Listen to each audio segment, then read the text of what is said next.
Pemberontakan Tengku Muhammad Daud Bereh itu terjadi pada tanggal 21 September 1953.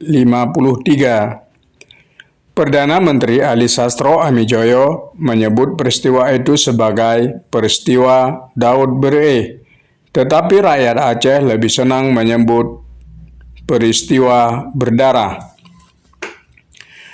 Tengku Muhammad Daud Bereh memproklamasikan daerah Aceh dan sekitarnya menjadi bagian dari negara Islam Indonesia Kartosuwiryo di Jawa Barat. Gerakan Tengku Muhammad Daud Bereh didukung oleh hampir seluruh aparat pemerintahan, dari Wedana sampai ke camat dan lurah. Namun di Jakarta, PM Ali Sastro mengatakan bukan pemberontakan rakyat Aceh. Dan toh, Ali Sastro terpaksa terkejut ketika koran-koran New York AS memuat berita tentang usaha memasukkan peristiwa Aceh ke dalam forum PBB.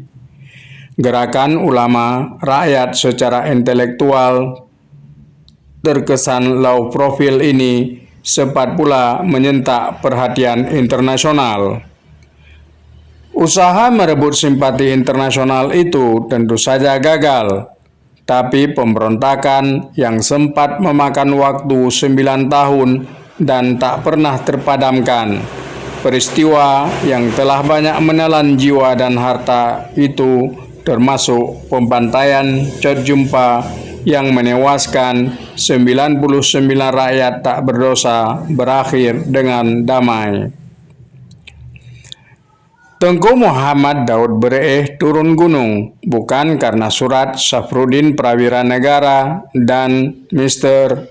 M. Nasir setelah mereka menyerah kepada pemerintah dari pemberontakan PRRI Permesta, melainkan oleh persetujuan Daud Kolonel Muhammad Yasin, yang terakhir ini menjabat Panglima Kodam 1 Iskandar Muda ketika meletusnya pemberontakan tersebut. 5 bulan sebelum pemberontakan di Medan, Daud Bereh justru menyerukan kerjasama dengan pemerintah dalam amar ma'ruf nahi mungkar. Lalu mengapa Daud Bereh berontak? Pemberontakan itu adalah refleksi kekecewaan historis rakyat Aceh. Daud Bereh dan kawan-kawan muncul mewakilinya. Sejak pertengahan abad 18, rakyat Aceh telah berjuang melawan Belanda. Menjelang pendaratan Jepang 1942, rakyat di bawah ulama berjuang mengusir Belanda dari Aceh untuk selama-lamanya. Dan ketika Jepang pergi, hanya Aceh satu-satunya daerah Indonesia yang bebas merdeka. Dalam posisinya yang strategis ini, toh Aceh menolak seruan Belanda membentuk negara Sumatera.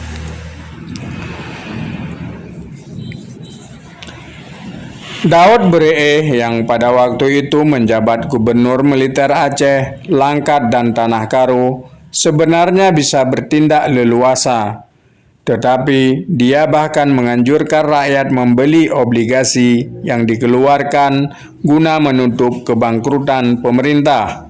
Pembelian itu dilakukan rakyat dengan menjual kebun, sawah, dan ladang serta perhiasan yang ada pada mereka. Hasilnya dipakai sebagai biaya pemerintah PDRI dan menggaji staf Angkatan Laut dan Angkatan Udara Republik Indonesia yang oleh alasan keamanan terpaksa bermarkas di Kutaraja, Banda Aceh.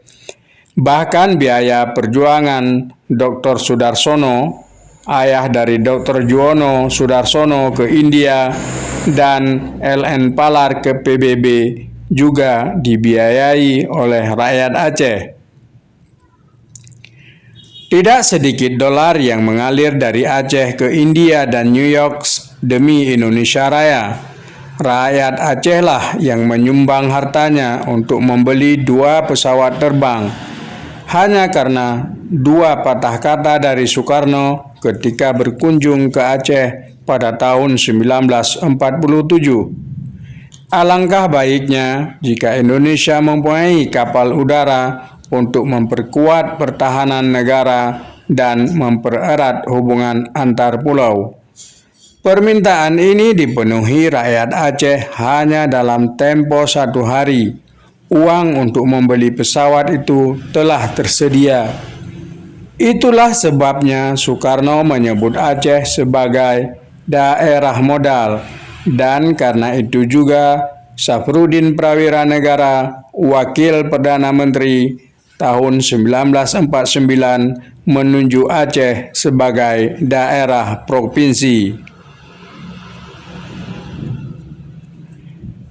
Tetapi kegembiraan itu tidak lama. Justru setelah penyerahan kedaulatan, Provinsi Aceh dibubarkan dan Aceh hanya menjadi bagian dari Provinsi Sumatera Utara. Karuan saja sikap semacam ini menimbulkan kemarahan rakyat Aceh. Terlebih, kemarahan ini dijawab pemerintah dengan latihan Mobrik yang besar-besaran di Aceh. Tampaknya pemerintah ingin melakukan tekanan psikologis terhadap rakyat Aceh dengan show of force-nya itu. Latihan itu bukan tanpa reaksi. Berbarengan atau beberapa saat setelah latihan, muncul pula latihan pramuka di seluruh Aceh yang dilakukan anak-anak Aceh, suatu usaha unjuk gigi untuk mengatakan tidak gentar melawan tentara.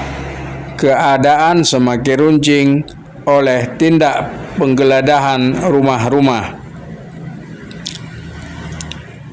Anehnya justru rumah para ulama lebih banyak yang digeledah, termasuk rumah Tengku Daud Berie. Dan karena perundingan pemerintah pusat dengan Aceh selalu mengalami deadlock, Daud Berie dan kawan-kawan berontak mewakili kekecewaan historis masyarakat Aceh.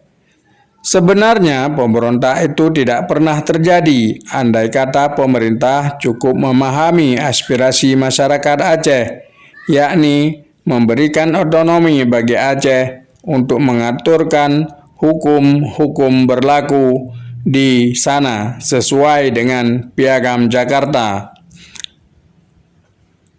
Tetapi justru itulah yang tidak dipahami oleh Gubernur Sumatera Utara maupun pemerintah pusat. Bahkan tindakan kekerasan pemerintah dianggap turut mendorong Muhammad Daud Berie dan kawan-kawannya naik gunung. Tengku Muhammad Daud Berie telah lama turun gunung. Tokoh yang bila dilihat dari sudut non-politis berhasil mengalang partisipasi masyarakat dalam pembangunan, bukan hanya masjid, jalan-jalan raya sepanjang 28 km dan jaringan irigasi seluas 122 km tanpa bantuan pemerintahan. Telah tua renta. Dan bukan atas kemauannya sendiri. Daud Berie disinggahkan ke Jakarta selama beberapa tahun, berdiri terbungkuk dengan sepotong tongkat yang menatap Indonesia dengan nanar. Di benaknya masih teringat sebuah bait lagu perang. Hati bertetap bersungguh-sungguh, surak beriuh hai pahlawan. Dum getanyo pahlawan gagah, tamanyo darah cit bak masa perang.